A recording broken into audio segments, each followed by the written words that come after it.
Yeah, in just a second. So I'll let you know.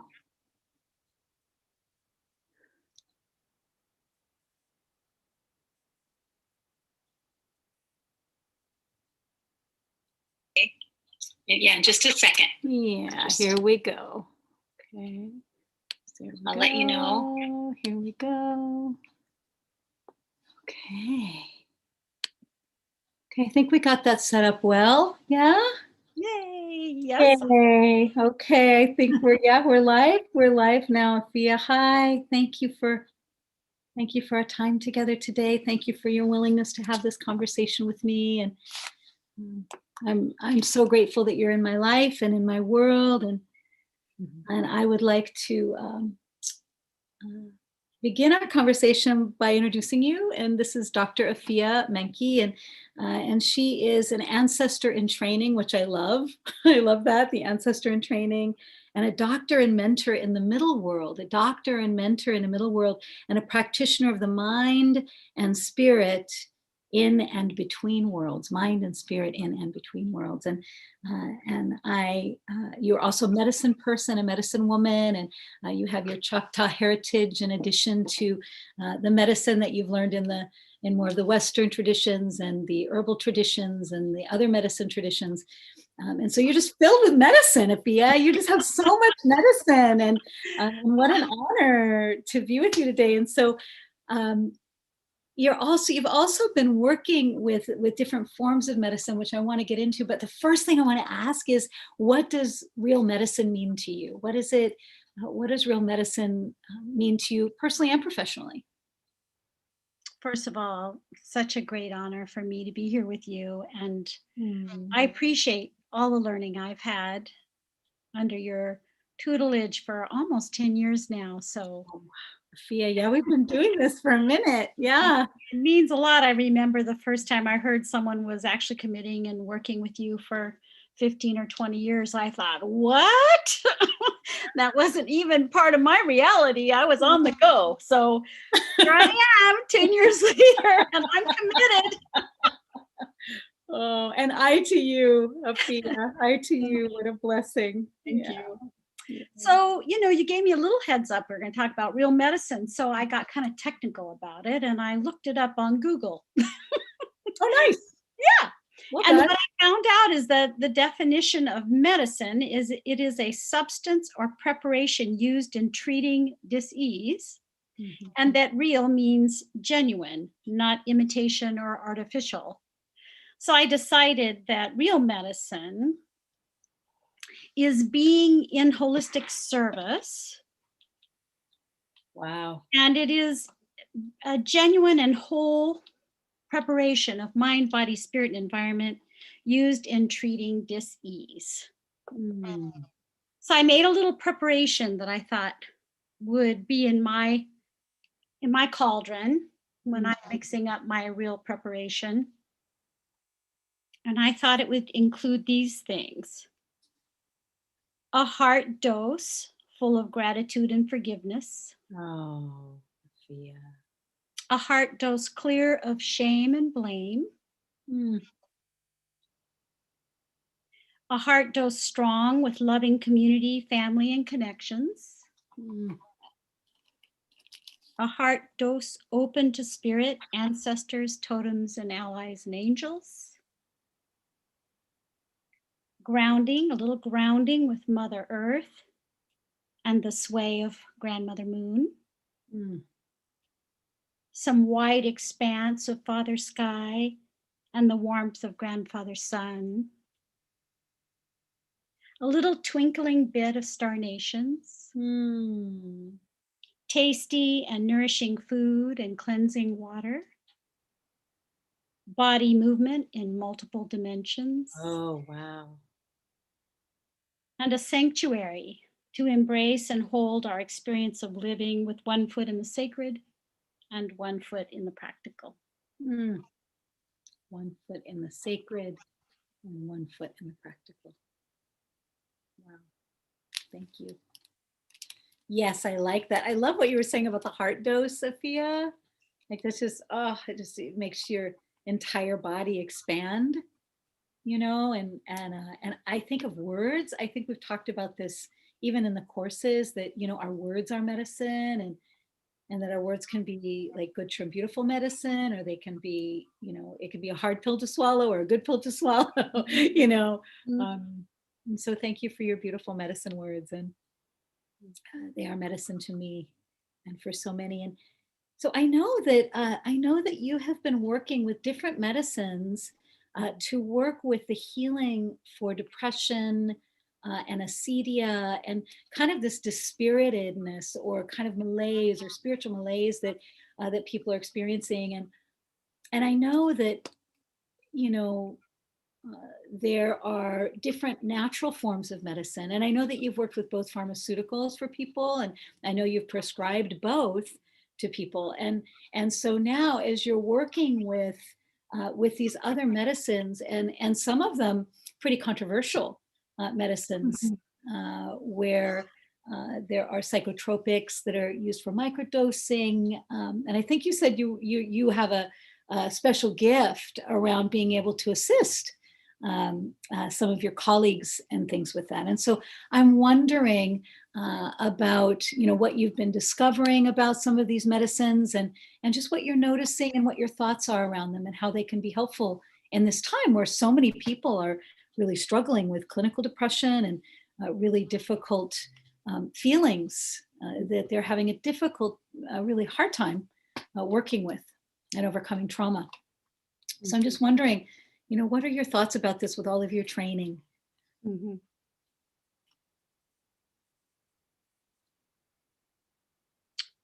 I guess the first thing I would say is that they're not controversial in every scenario.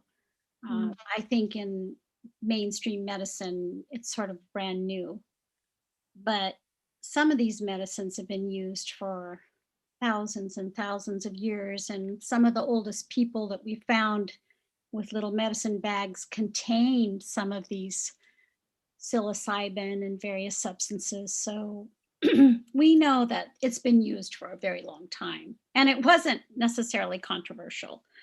I just wanted to address that a little bit.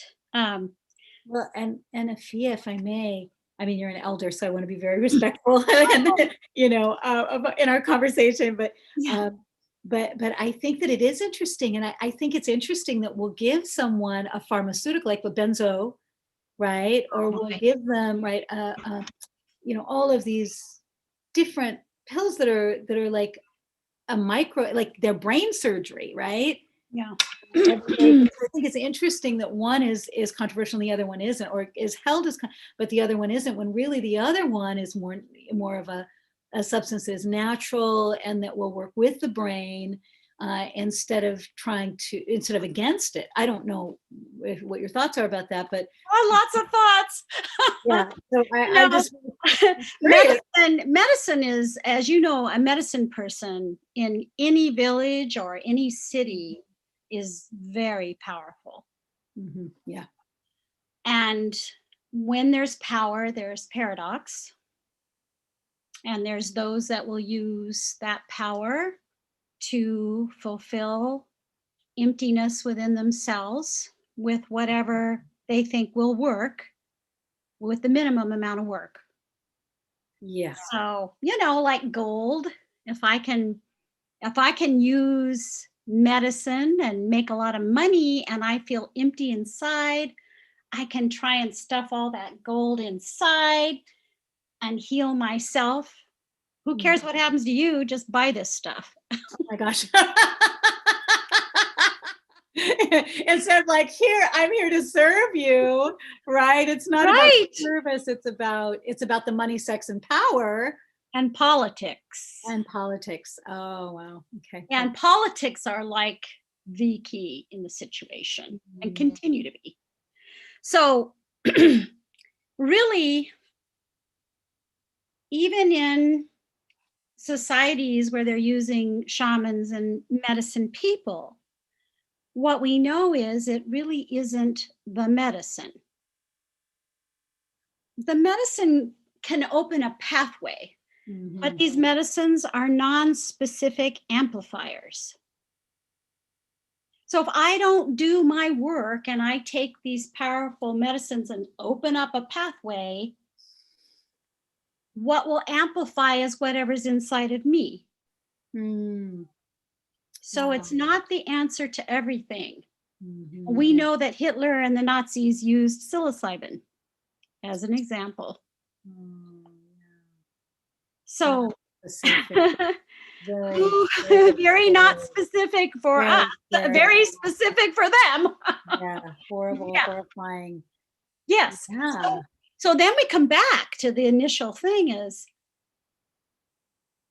if I want to bring a preparation of real medicine to someone, it's in the preparation. Mm.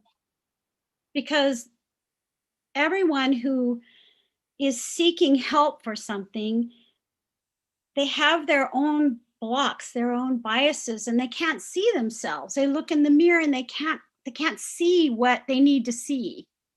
And so it's up to the medicine people to help reflect, Mhm. and then not to create an embrace so that they're not frightened and run away or block, and to Mm. learn how to look beyond that scary thing and the critic that's standing in front and find what the critic is protecting. What are the gifts and talents and skills of that person that somehow retreated into the shadows? And that's the golden shadow. So if I can prepare a situation so that a person trusts me and I have a very supportive container, Mm. just like taking a drum journey, and I'm there to help integrate with whatever arises. And I keep working with that individual on a schedule, something that we've been working on. I'm helping them to build back and open up the parts of themselves that have sort of stepped back and left this sort of empty space that some people fill with gold and sex and power and drugs and blah, blah, blah, blah. And so what, I know that there's been a lot of research, through your work as a doctor, but also, through this new research that is happening, and also your work in psychology. Um, and so, what are your thoughts about natural versus the pharmaceutical methods? Yeah. Well, almost all pharmaceuticals came from natural. Isn't that a pleasant surprise that a lot of people don't know? Yeah, it's wonderful. Like you're right.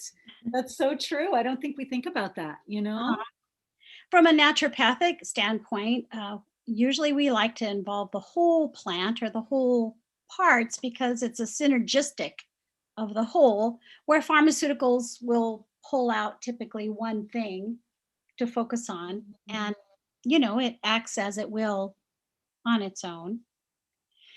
I'm less inclined to, well, here's how I look at it. Mainstream medicine has its place.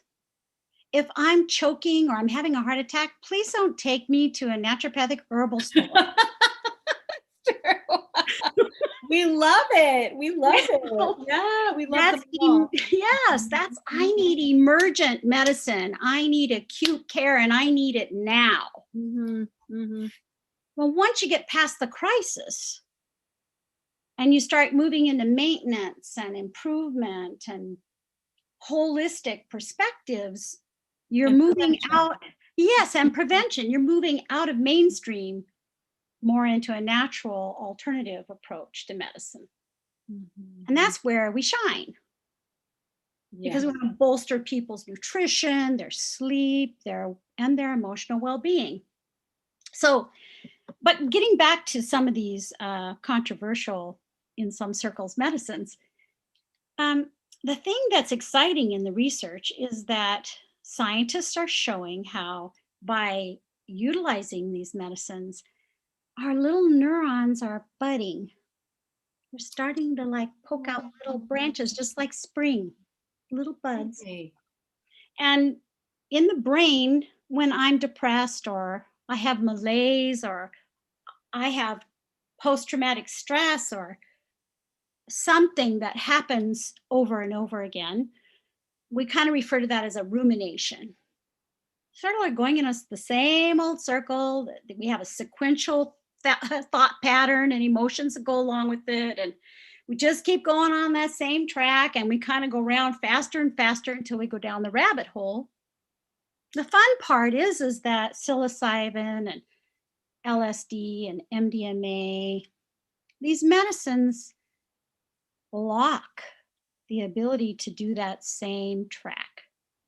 That track is called the default mode network. And that's the connections between the amygdala and the prefrontal cortex.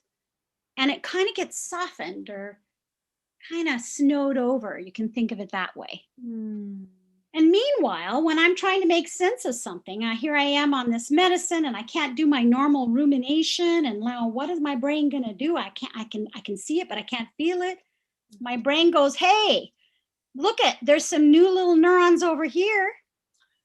They're looking to hook up. They want to bud together. And so the brain, because it's so amazing and creative and plastic, it moves over there and creates some new connections. Wow. And so we can alter the way we perceive our world with these medicines with guidance by having these neurons grow together and kind of doling out our old pathway over time. Mm. Multiple sessions, but over time. And what they say is neurons that fire together wire together. Mm. And if you don't use it, you lose it. So it's a way of softening down the old way and building up a new way. And that's kind of basically how they work. With a good set and setting are the buzzwords, which means I want to have myself or whoever in a really good place when I go to take these medicines. And I'm in a safe and held environment with someone that I trust who can guide me. Mm. Yeah, that's really powerful. Thank you. And I was thinking, there's, I don't know if you're familiar with Gabor Mate's work, but he's done a lot of work with addiction. And, for me, I always prefer a natural way, if there's a natural way, but I really love all medicines. Like I love all the medicines of the soul. I love the medicines of the mind. I love the medicines of the body. I love Eastern medicine and Western. I love all the medicines and all the healers. And I mean, there's so many healers, beautiful healers that are doing such good work. All of our doctors and our nurses, our midwives, our naturopathic physicians, our acupuncturists. I mean, our shamanic practitioners. Like there's so many beautiful medicine people doing such beautiful work, and we need each other. And that's one of the reasons I kind of started this talk was I really wanted to bring all the medicines together to talk about like how can we bring these medicines together to serve the greater good, so all healing options are available, right? And I love what Gabor Mate says, about, don't ask why the addiction, ask why the pain. Yes. And so what we really want to be doing is healing that pain. And I know we have, a wide swath of addiction right now of all different kinds. I mean, there's pharmaceutical addictions like, opioids and benzos and, of every other kind of possible pharmaceutical you can imagine. And then there's also, like the street kind of things that we get. And, there's, everything from heroin and there's things they've been legalized, marijuana and alcohol and, so all those addictions. But then there's also, oh my gosh, we have these new addictions, and how do we manage that in the middle of this, pandemic where, right? Like, oh my gosh, now we have the screen, the ever-present screen, and how do we get off of that and go to nature? But I'm wondering, I'm curious about your thoughts about what kind of real medicine can we use, and how can we work with, preventing, or how can we work with healing these addictions at this time, and either through that medicine, through other medicines, opening up.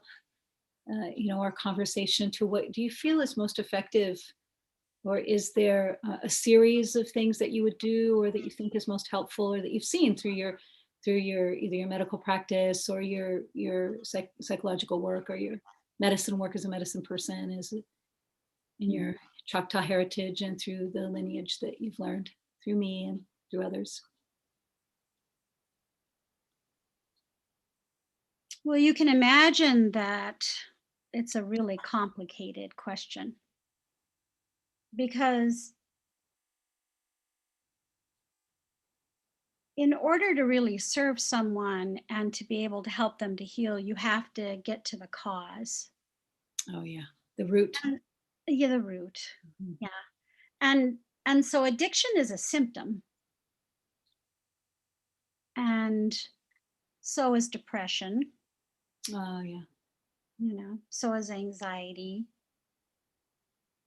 so is post-traumatic stress. All of those things are in response to something else that's not quite knit for that person. And I think a lot of things go back to our youth, um, or to experiences where we had something happen that we didn't have the wisdom to integrate. We didn't know what to do with what we got. It's sort of like innocence is a sort of a complicated thing, right? It could be really terrible ignorance when you're older and you're still running around not knowing something. Like racist, you're racist, you have racist behaviors, and you're harming all these people, and you've never had the reflection in your culture, family life about that. That would be an example. Mhm.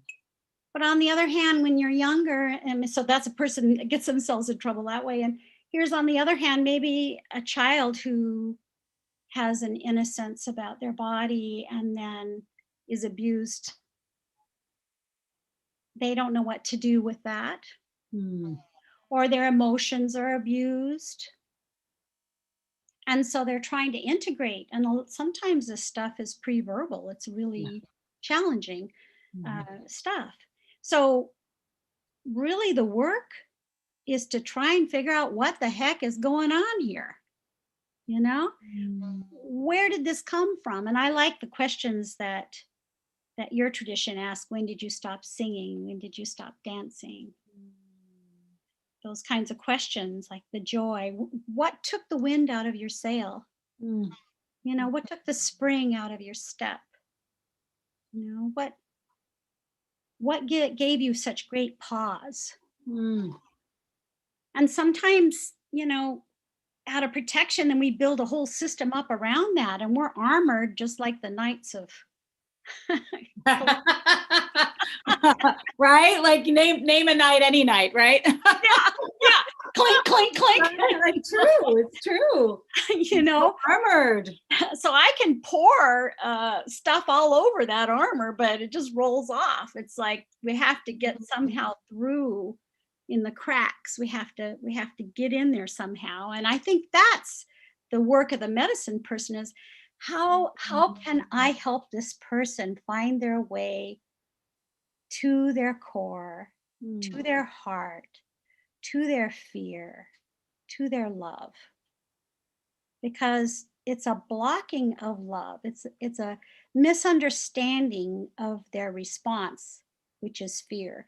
And when people are afraid, what are they going to do?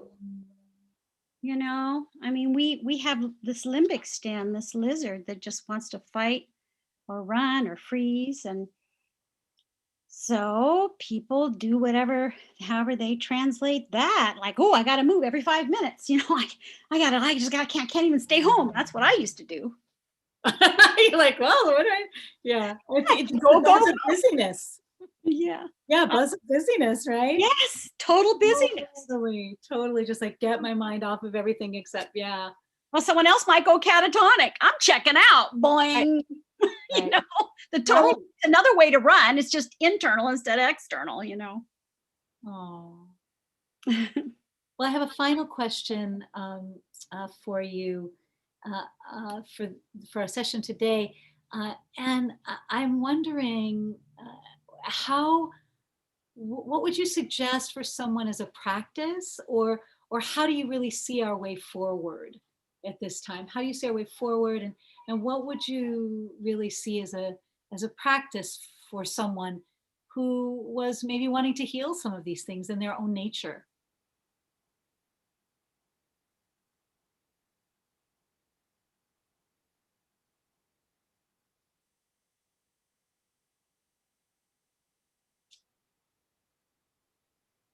Ultimately, we have to be our own healers. Oh, So, wanting to heal is the very first step. mm, And then finding those things that nourish you, finding the places that you have blame and shame, mm, practicing forgiveness and gratitude, all those kinds of practices in an everyday practice. My favorite thing to give mentees that you gave to me and to our class is the Buddhist forgiveness prayer. oh, yes. I love that prayer, and I say it every day in my own practice, twice a day at least. And it makes my clients cry sometimes when I read that to them, that prayer to them. Just to even think that I could forgive myself for just Mm, being human. But I do think one of the harder things is to find your medicine person, your teacher. Um, Not everyone is the right doctor or the right shaman or the right counselor for everyone. And so I would search for someone that my heart feels safe with, mm. you know, and that looks like life is working pretty good for them. Yeah, I think that's important. Mhm. Then I can say, wow, they're onto something there. I think I might want to look here a little more and see how I can incorporate some of that juice in my life and how I can work to heal myself. It takes time to find the right doctor, shaman, teachers. Have to have a lot of patience. In the meantime, a practice at home, just sitting outside every day for 10 minutes and listen to what the birds tell you. Mm. What do the trees tell you? What does the wind tell you? There's so much out there, little bugs, Mm. I love them. Yeah, the yeah, stone people. yeah, this If you're quiet enough, you can hear them. And eventually, you can develop around you not only a good teacher, mentor, shaman, but also, how about some people in my family, in my home sanctuary? Is my home a sanctuary? I have to be safe somewhere. I have to nourish myself somewhere. I need to have a place I can lay my head down and let go. I need to cry. I need to make honey in my heart, and I have to cry to do that.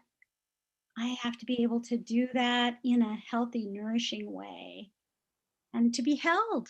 If someone's going to be in my sanctuary, hopefully they're able to hold me and I them. So making sure our home is a sanctuary. Mm. Oh, Afia, thank you. Thank you so much. And I would love it if we could close with the forgiveness prayer today. And I just want to thank you so much for your wisdom and your perspective. It is holy. Your perspective is holy and sacred. And I know that it's helpful to me and will be helpful to others. And so I thank you from the deeper places, the deepest places of my heart. Thank you so much. And would you like to say it and together, or do you want to Greek chorus it, or what would you What's a Greek chorus? where you say one line and then I repeat it? Oh, Yeah. okay. We can do that. Great. That's lovely. Then we can really focus on it. Mhm. If I have harmed anyone in any way, consciously or unconsciously, intentionally or unintentionally, through my own confusions, I ask forgiveness.